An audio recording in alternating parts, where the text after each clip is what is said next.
You ever sit there and think, what's wrong with me? Why can't I just get things done like everyone else? Listen to me, brother.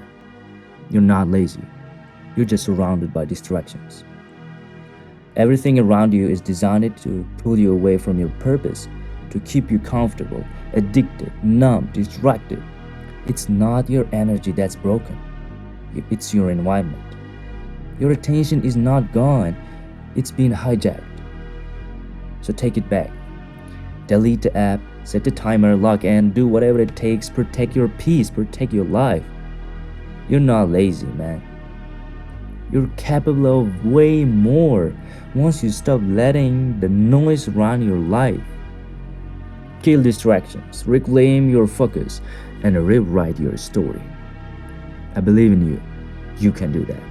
So believe in yourself.